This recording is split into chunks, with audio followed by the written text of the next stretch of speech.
Senator Siewert. Thank you, Madam Acting Deputy President. I rise tonight to speak about the imminent threat posed to a unique part of Australia. It is a stretch of the pristine Kimberley coastline, which tells the story of our planet and our country from 130 million years ago. It is a record of our planet that was formed at a time when Australia, Antarctica and New Zealand formed a single landmass. This area stretches 200 kilometres along the Kimberley coast and provides us with evidence of a diverse range of ancient habitats and the fossilised footprints of the dinosaur inhabitants of that area. Some of the largest, if not the largest, ever to walk this earth have left footprints in this place. The isolation of the geography, climate and lack of human interference, in fact, many of us would argue custodianship of the traditional owners, has resulted in an historical record of outstanding quality and immeasurable value, one that we are only just discovering. 130-year-old prints are found in the Broome sandstone along the rocky coastline from south of Broome to the end of the Dampier Peninsula, including, of course, James Price Point. It is surreal to think that an area so old and so important is now under threat for resource development when we have no idea yet, or no full idea yet, of its unique value. It is still being discovered. The proposed development of the Browse LNG processing hub intersects with this area of the coastline, bringing with it people, pollution, development, and an opening up this area and with it an opening up of this area. This in the name of progress, when alternatives exist for this particular processing plant. The evidence of dinosaur footprints on the northwest coast is in fact not a new discovery. However, the tidal zones which see some of these sections of the track covered by water for much of the day and much of the year means that documenting these materials has taken a long time and continues to take some time. And as I understand it, we're only touching the tip of the iceberg with what we've seen so far. In many sections, there is only a window of 2 or 3 hours per day to look at these trackways and to look at the footprints. And in fact, some can't even be seen until very low tides. Because of this, during that time, you need to use those valuable hours very carefully to identify, photograph and create casts of the prints. Like many archaeological processes, this has not progressed quickly, this identification and discovery, although at various times it's reported that Girl Guide groups, volunteers and even the Army has lent a hand to help discover and reveal these amazing records of prehistoric life. There have been a number of scientists who have dedicated their time to this, but most have not been able to secure the sustained grant funding or support or in fact interest from governments over the years to complete this work. However, all this is changing as people realise what an invaluable area this is. Dr. Stephen Salisbury of the Queensland University of the School of Integrated Biology has undertaken a significant amount of work to document this site, mostly in a volunteer capacity, and in fact will be releasing a major paper on this work later this year, and some of the beginnings of his work and also Dr. Tony Thorburns' work has recently been articulated in a New Scientist article. Some initial findings offer a taster of what we can expect to hear about in the future. And this was presented in Broome on this last weekend just past on Saturday night at Notre Dame University in Broome. And it's demonstrated that there was a regular pathway for at least 4 types of dinosaurs, and perhaps many more, and that there was significant interaction between them. This work of Dr. Salisbury is being complemented, in fact, and has been prior work done by Dr.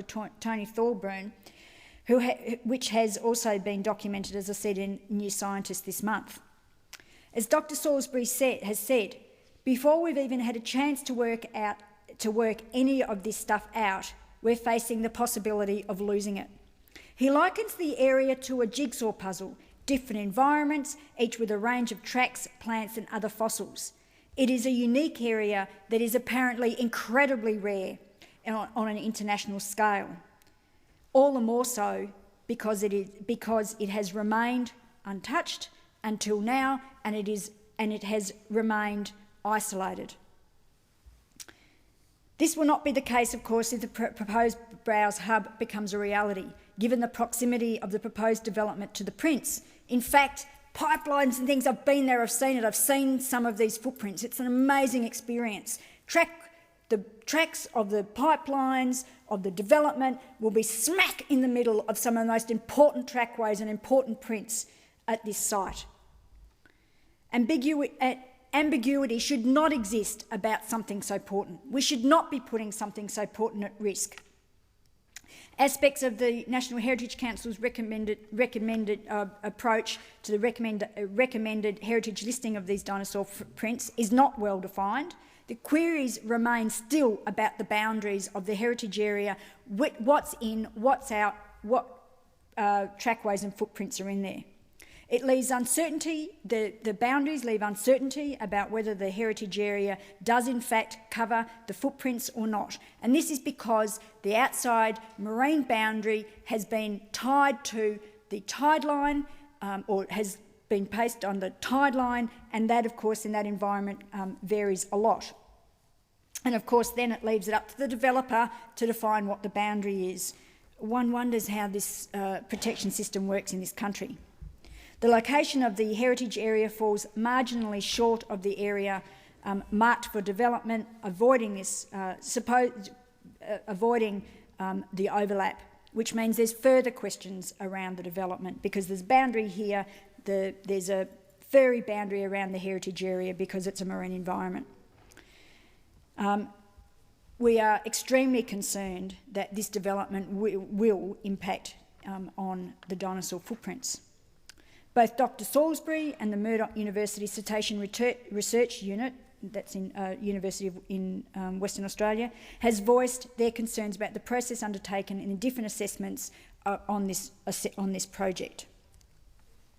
The EPA assessment is being strongly questioned by many in the community because of the way it was carried out. These footprints are a unique window of our prehistoric history. This area is also important because it's one of the only places, if not the only place in the world, where Aboriginal culture intersects with our prehistoric history and with dinosaur footprints and trackways. The dinosaur footprints and trackways have been woven into the song cycles of the custodians and traditional owners of this land. Song cycles that go up and down the coast and that stretch into central Australia. They have the dinosaur footprints, and I have seen one of these myself and have been told the story about this particular footprint and fossil, and how it is integral and wound into the song cycles and the culture of the traditional owners of this land. So one of the most important areas for dinosaurs and archaeology, not just in Australia, but internationally, one of the only areas in the world that dinosaurs have helped form the landscape. And we are only just beginning to understand this unique and invaluable archaeological, cultural site. And we have a gas hub that does not need to be located at James Bryce Point, smack in the middle of one of the most, what will turn out to be one of the most important sites for dinosaur footprints and trackways, with potentially, where we've just understanding the tip of the iceberg in terms of the value of this site. We are going to be losing it if this proposal goes ahead before we even know what's there How is that intelligent decision making in the year 2012?